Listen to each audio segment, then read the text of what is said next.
মুহাম্মদ সাল্লাল্লাহু আলাইহি ওয়াসাল্লাম বলেন, আমার উম্মত যখন 15টি কাজ করবে, কয়টা কাজ? 15টি কাজ করবে, হাল্লা বিহাল বালা, তখন ওই উম্মতের উপর আল্লাহর আযাব, আল্লাহর গজব নাজিল হবে। কয়টা কাজ? ইদা ফালাত উম্মতি 15 খসলাতান, আমার উম্মত যখন 15টি কাজ করবে, হাল্লা বিহাল বালা, আল্লাহ রাব্বুল আলামিন ওই জাতির উপরে বিপদ আপদ বালা মুসিবত আল্লাহ পাক চাপিয়ে দেবেন। এক নাম্বার, ইদা কানাল মাগনামু দুয়ালা, যখন গনিমতের মালকে ব্যক্তিগত মাল মনে করবে, সম্পদ মনে করবে। গনিমতের মাল বুঝেন তো? কাফেরদের সাথে যুদ্ধ লাগলে যে সম্পদ মুসলমানদের হস্তগত হয়, এটাকে কি বলে? গনিমত বলে। এই গনিমতকে যখন মানুষ ব্যক্তিগত সম্পদ মনে করবে, ওয়াল আমানাতু মাগনামা, আর আমানতকে লুটের সম্পদ মনে করবে। আছে না নাই? আমানতকে লুটের সম্পদ মনে করার লোক তো নাই বাংলাদেশে। যারা রাষ্ট্র ক্ষমতায় আছে, এ রাষ্ট্রের সম্পদ তাদের কাছে কি? আমানত। কথা বলেন। যারা সরকারি চাকরি করে, এ রাষ্ট্রের সব সম্পত্তি তাদের কাছে কি? আমানত। এখন এই আমানতের খেয়ানত হয়। আমানতের কে ব্যক্তিগত সম্পদে মনে করার লোক আছে না নাই? গত 16 বছরে 11 লক্ষ কোটি টাকা বাংলাদেশ থেকে পাচার হয়েছে। এক জায়গায় দেখলাম 11 লক্ষ কোটি টাকা। 11 লক্ষ কোটি টাকার এভিডেন্স আমার কাছে আছে, আমি যেটা দেখেছি। হতে পারে আরেক রিপোর্টে 26 লক্ষ কোটি টাকা। তো 26 লক্ষ কোটি টাকা, আল্লাহু আকবার। চিন্তা করতে পারেন, আপনার এই বাংলাদেশ থেকে যদি 26 লক্ষ টাকা শুধু পাচারই হয়ে যায়, তাহলে বাংলাদেশে আছে কি? আল্লাহু আকবার। 26 লক্ষ কোটি টাকা। নবীজি কি বলেছেন? ওয়াল আমানাতু মাগনামা, যখন আমানতকে লুটের সম্পদ মনে করবে। এ বাংলাদেশের রাষ্ট্র মনে হয় একটা লুটের সম্পদ। যে যেভাবে পারে সেভাবে চুরি করে, আছে না নাই? যে যেভাবে পারে সে সেভাবে পাচার করে। আরে যদি চুরি করছিস তো ভালো কথা, সম্পদ দেশে থাকলেও তো আমাদের কাজে লাগতো। কিন্তু এমন চুরি করা করছে যে সম্পদ আর কি নাই, দেশেও নাই, সব বিদেশে পাচার হয়েছে। আল্লাহ নবী সাল্লাল্লাহু আলাইহি ওয়াসাল্লাম বলেছেন, ওয়াল আমানাতু মাগনামা, এমন একটা সময় আসবে যখন মানুষ আমানতকে কি মনে করবে? লুটের সম্পদ। যে যেভাবে পারো সেভাবে লুটে নাও, যে যেভাবে পারো সেভাবে পকেটে পড়ো। পিয়ন পর্যন্ত কয়শো কোটি টাকার মালিক? 400। ঘরের কাজের লোক পর্যন্ত 400 কোটি টাকার মালিক। চিন্তা করতে পারেন, মানে দুর্নীতির তোর একটা সীমা থাকা দরকার। দুর্নীতির একটা কি থাকা দরকার? সীমা থাকা দরকার। বাসার পিয়ন বলে হয়, তাও নিজের বাসার কর্তার মুখের স্বীকৃতি। অন্য কেউ বললেও একটা কিছু হতো, স্বীকৃতিটা দেশে কে? বাসার কর্তা, বাসার মালিক, যে তার বাসার কাজের লোক 400 কোটি টাকার মালিক। আল্লাহু আকবার। হেলিকপ্টার ছাড়া বলে চলাফেরা করে না। আরে তাহলে 2 নম্বর কি? ওয়াল আমানাতু মাগনামা, যখন আমানতকে কি মনে করবে? লুটের সম্পদ মনে করবে। 3 নম্বর, ওয়াজ যাকাতু মাগরামা, যাকাতকে জরিমানা মনে করবে। যাকাত দেওয়াকে মনে করবে যেটা আমার উপর একটা জরিমানা চাপিয়ে দেওয়া হয়েছে, আমার উপরে জুলুম করা হয়েছে, জবরদস্তি করা হয়েছে, এটা মনে করবে। কয়টা গেল? 3টা। 4 নাম্বার, ওয়া আতার রাজুলু ইমরাতা, এইটা তো শুনলে খারাপ লাগবে আপনাদের, কমুনি? খারাপ লাগলেও আমার কিছু যায় আসে না। যায় আসে? রসুলের কথা না বলে উপায় আছে? 4 নাম্বার হলো, এমন একটা সময় আসবে যখন স্বামীরা সব স্ত্রীর অনুগত হয়ে যাবে। স্বামীরা কি হবে? স্ত্রীর অনুগত হয়ে যাবে। কোরআন বলছে, আর রিজালু কাওয়ামুনা আলান নিসা, পুরুষরা হচ্ছে মহিলাদের পরিচালক। কিন্তু এখন হয়েছে কি?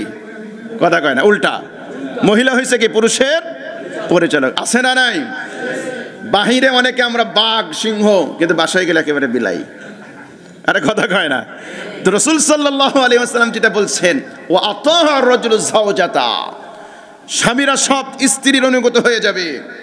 আমরা দেখেছি এই 54 বছরের মধ্যে স্বাধীনতার পরে আল্লাহ পাক যে কি অভিশাপ আমাদের উপর চাপাই দিছে। এই জাতি সফল হবে কেমনে? বুখারী শরীফের হাদিস শোনাই আগে। নবীজি বলেছেন, এটা বুখারী শরীফের হাদিস, ওয়ালা ইউফলিহা কওমুন হাত্তা ওয়াল্লাউ আমরান ইমরাতান, ওই জাতি কখনো সফল হবে না যেই জাতি তাদের নেতৃত্বের ভার কোনো মহিলার হাতে চেপে ছেড়ে দেয়। কার কথা ভাই? আরে কথা কয় না, রসুলের কথা ভাই, আমার কথা না। আমার দিকে বড় বড় চোখ করে তাকায়েন না, রসুল বলেছেন এটা। ওই জাতি কোনোদিন সফল হবে না যে জাতির নেতৃত্বের ভার মহিলাদের হাতে অর্পণ করে। এজন্য বিদেশে আমরা গেলাম হজ করতে, আমাদেরকে একজন টিটকারা করে পড়ে, বাংলাদেশে তো কোনো পুরুষ নাই। কি বলে, কয় বাংলাদেশে কোনো কি নাই, পুরুষ নাই। এই অভিশাপ থেকে যেন আল্লাহ আমাদের মুক্তি করে, বলেন আমিন। এটা অভিশাপ জাতির জন্য।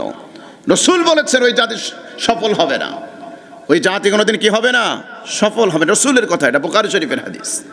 তাহলে 4 নাম্বার, ওয়াতার রাজুলু যাওজাতা, পুরুষরা সব কার অনুগত হবে, স্ত্রীর অনুগত হবে। ওয়া আক্কা উম্মা, মায়ের অবাধ্য হবে।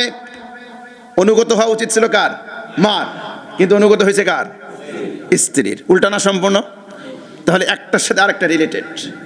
যখন স্বামী স্ত্রীর কথায় উঠবে বসবে, এর অর্থ এই নয় যে আপনি স্ত্রীর সাথে খারাপ ব্যবহার করবেন, খবরদার, এটা নয়। কিন্তু পরিবারের পরিচালক হবে কে, পুরুষ। অভিভাবক হবে পুরুষ, রাষ্ট্রের অভিভাবক হবে পুরুষ। এটা কোরআনের কথা, হাদিসের কথা। কিন্তু হয়ে যাবে কি উল্টা। ভালো করে মনে রাখবেন, ও আতা'আর রাজুলু যাওজাতা, পুরুষ স্ত্রীর অনুগত হবে। এক লোক বসবাস করে, স্বামী স্ত্রীর মধ্যে মাঝে মাঝে ঝগড়া টগড়া লাগে। তো বন্ধুর কাছে কইতেছে, বন্ধু কি করবো আর, বাসায় গেলে তো ঝগড়া টগড়া লাগে। তো ঝগড়া লাগাটা স্বাভাবিক, অস্বাভাবিক কিছু না। দাম্পত্য জীবনে টুকটাক ঝগড়াঝাটি হতে পারে, এটা অস্বাভাবিক কিছু না। কি বলেন, ঝগড়াঝাটি লাগতে পারে না? আপনাদের জীবনে তো জীবনও লাগে না, আমরা একেবারে ফেরেশতা, জীবনেও ঝগড়াঝাটি লাগে না, লাগতে পারে। তো একজন বলতেছে, কয় আমার তো পাশের বাসায় জীবনে কোনোদিন স্বামী স্ত্রীর ঝগড়া লাগে না। তো আচ্ছা চলো তো দেখি ওদের থিওরিটা আমাদের জীবনে অ্যাপ্লাই করা যায় কিনা। ওই কাজ বাসা থেকে আমরা কিছু থিওরি নিয়ে আসি, যে আমাদের ফ্যামিলিতে যদি আমরা অ্যাপ্লাই করি যাতে ঝগড়াঝাটি না হয়। আচ্ছা ঠিক আছে চলো যাই। তো গিয়ে দরজায় টোকা দেবে, হঠাৎ করে একটু আওয়াজ শুনতেছে, কয় রাখো রাখো, টোকা দিও, পরে একটু শুনি দেখি কি অবস্থা। স্বামী বলতেছে, ওগো স্যান্ডেলটা তো ছিঁড়ে গেছে, 200 টাকা দেও তো, আমি একটা জুতা কিনবো। ধমক দিয়ে স্ত্রী বলতেছে, কেন 2 মাস আগে স্যান্ডেল কিনলে ছিঁড়লো কেমন, এই 5 টাকা নাও, একটা ফিতা কিনে স্যান্ডেলে লাগাও। তো এই থিওরি যদি অ্যাপ্লাই করা হয় তাহলে তো ঝগড়াঝাটি কিছুই লাগবে না। জাস্ট আমরা একটা গল্প বললাম আর কি। তো এজন্য প্রিয় ভাই, রাসূল বলেছেন, ও আতা'আর রাজুলু ইমরাআতা, পুরুষ সব স্ত্রীর অনুগত হয়ে যাবে। ও আক্কা উম্মা, মায়ের অবাধ্য হয়ে যাবে। এরপরে ও বাররা সাদিকা, বন্ধুর সাথে ভালো ব্যবহার করবে। বন্ধুর সাথে দেখা হলে, দোস্ত চল সুলতান ডাইনে যে খেয়ে আসি, চল কিছু যাই, ভালো ভালো রেস্টুরেন্টে যাই। ছেলে বড় চাকরি করে, অনেক টাকা বেতন পায়, বাবা অসুস্থ, বহু ছেলে এরকম আছে বাবাকে মাসে 500 টাকাও দেয় না। আছে না নাই? আছে আছে, বহু সন্তান আছে। অজাফা আবা, বন্ধুর সাথে ভালো আচরণ করবে, বন্ধুত্বের সাথে, বন্ধুর সাথে গলায় গলায় পিরিত, বন্ধুর জন্য বহু টাকা খরচ করে। অজাফা আবা, পিতাকে সরিয়ে দেয় দূরে, পিতার সাথে রূঢ় আচরণ করে। একটার সাথে একটা সম্পর্ক আছে, ওইখানে স্ত্রীর অনুগত, মায়ের অবাধ্য। এখানে বন্ধুর সাথে দহরম বহরম, একেবারে গলায় গলায় পিরিত, কিন্তু বাবার খোঁজ নেয় না। বহু সন্তান আছে এমন, কষ্ট করে বাবা রিক্সা চালিয়ে গ্রামে অন্যের জমিতে কাজ করে সন্তানকে মানুষ করেছে। এই সন্তান লেখাপড়া শিখে মানুষ হয়েছে, বড় হয়ে বাবা যেহেতু অশিক্ষিত, বাবার পরিচয় দেয় না। আছে না নাই? বহু আছে, বহু আছে। নবীজি সাল্লাল্লাহু আলাইহি ওয়াসাল্লাম বললেন, যখন এমন হবে, বন্ধুর সাথে গলায় গলায় পিরিত, কিন্তু বাবাকে দূরে ঠেলে দেবে। বাবাকে কি করবে? দূরে ঠেলে দেবে। এরপরে নবীজি বললেন, ওয়ারাতাফাতিল আসওয়াতু ফিল মাসাজিদ, মসজিদে এসে নেতাগিরি, হাডামগিরি সব মসজিদে, বাসায় বসে কিচ্ছু পারে না। কই খাদেম কোথায়? এখানে এক টুকরা কি পড়ে আছে, ময়লা লেগে আছে। যত হাডামগিরি সব কোথায়? মসজিদের ইমাম, মুয়াজ্জিন, খাদেম। আর এরা তো মানুষই না, এটা তো ভিন্ন এলিয়েন গ্রহের মানুষ। কোন জগতের মানুষ? এলিয়েন। এলিয়েন ওই আসে না কোন জগতের? মঙ্গল গ্রহের মানুষ টানুষ। এদের ছুটিও দরকার নাই, খাওয়ানো দরকার নাই, এদের বউ পোলাপান মাইয়া এদের কোনো কি নাই, স্বাদ আহ্লাদও নাই। বেতন প্রত্যেক বছর বাড়ে, এদের 7 বছর 8 বছর চলে গেলেও বেতন বাড়ার কোনো নাম নাই। আছে না নাই?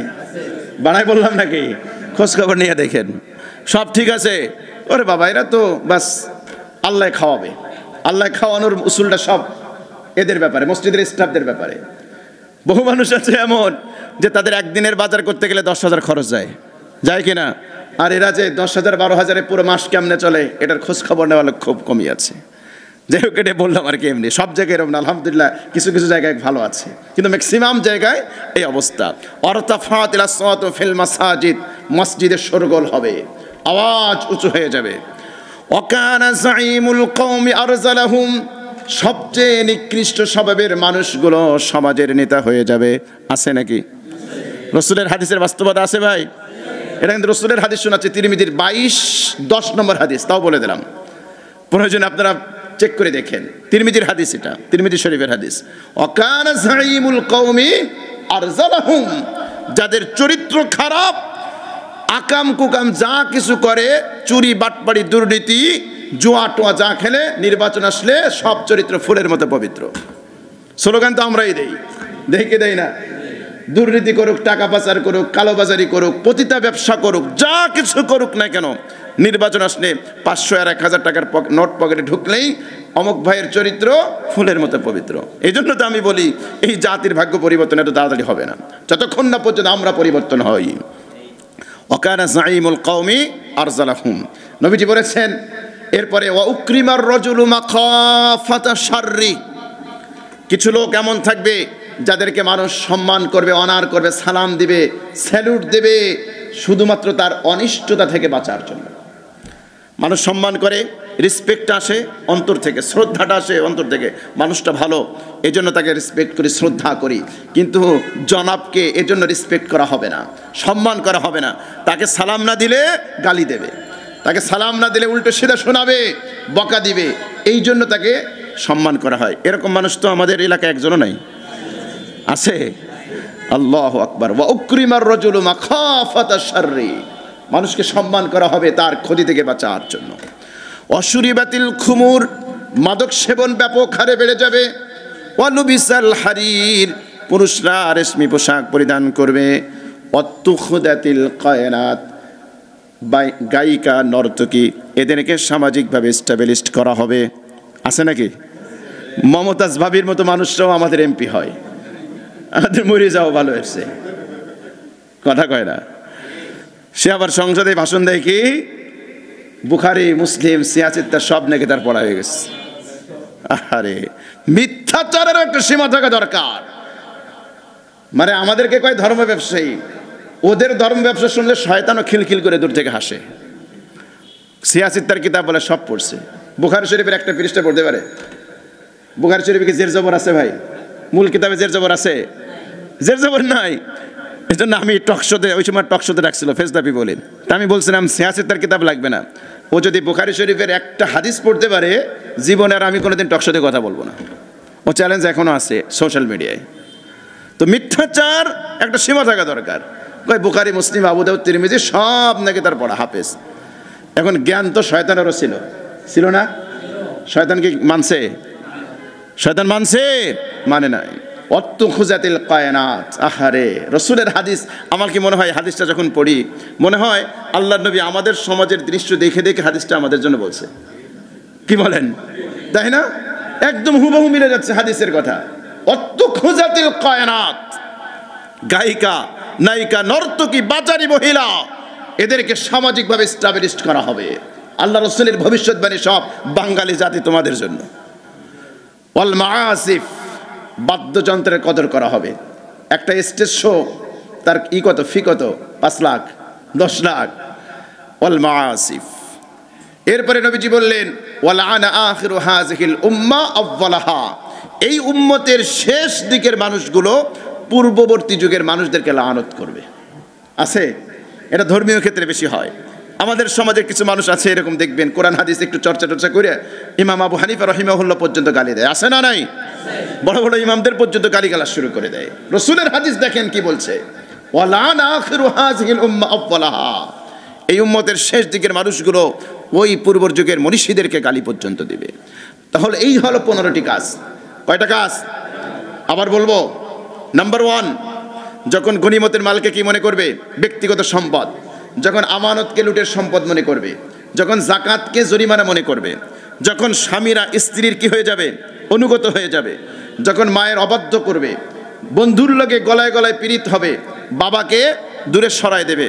যখন মসজিদে উঁচু আওয়াজে হট্টগোল হবে, ঝগড়া হবে, যখন কওমের সবচেয়ে নিকৃষ্ট স্বভাবের মানুষরা নেতা হয়ে যাবে, তারা ক্ষমতাধর হয়ে যাবে, যখন মানুষকে সম্মান করা হবে তার অনিষ্টতার ভয়ে, তার খারাপ আচরণ থেকে বেঁচে থাকার জন্য, যখন মাদক ব্যাপক আকারে ছড়িয়ে পড়বে, যখন পুরুষরা রেশমি পোশাক, রেশমি কাপড় পরিধান করা শুরু করবে, যখন নায়িকা, গায়িকা, নর্তকী এদেরকে সামাজিকভাবে স্টাবলিশ করা হবে, যখন বাদ্যযন্ত্র, গান এগুলোর মান অনেক, দাম অনেক বেড়ে যাবে। বিশ্বের নামি দামি শিল্পী আছে না, আরে ওই যে গত বছর না তার আগের বছর যেন ওই যে আম্বানি না ফাম্বানি একটা আছে না, এর পোলার বিয়ে হয়েছিল, তখন একবার আর্টিকেল পড়েছিলাম কোন গায়িকাকে আনছে যেন কয়েকশো কোটি টাকা দিয়ে। আরে ভারতের বহু মানুষ আছে এখনো তাদের কি নাই, টয়লেট নাই, আছে না? আরে কথা কয় না, এটা ভারতের কি ঐতিহ্য যে তাদের কি নাই টয়লেটে, ফাঁকা মাঠে যাইয়া সেখানে যে একেবারে প্রাকৃতিক প্রয়োজন তারা সারে। তো এই জায়গায় মানুষ অভাবে আছে, আর সেই জায়গায় 400-500 কোটি টাকা দিয়ে একজন নায়িকা, নর্তকী ভাড়া করে আনা হয়। আরে কি জাহালাত।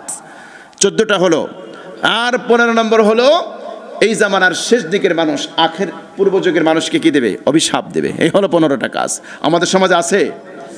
নবীজি বললেন যদি এমন হয় ফালইয়ারতাকিবু ইনদা যালিকা রিহান হামরা, এমন যখন ঘটবে তখন তোমরা অগ্নিঝড়ের, অগ্নি বাতাসের অপেক্ষায় থাকো। অগ্নি বাতাস পাইছেন? কথা কয় না, পাইছেন না?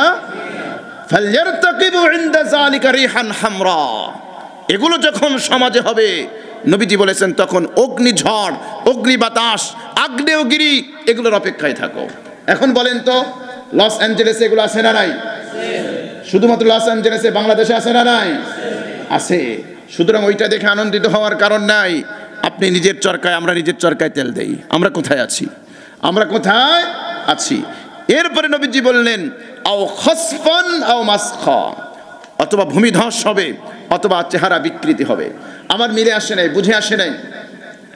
আমি আজকে একটা রিপোর্ট শুনে মনে হয় 10 বার আলহামদুলিল্লাহ পড়ছি আর শুকরিয়া আদায় করছি।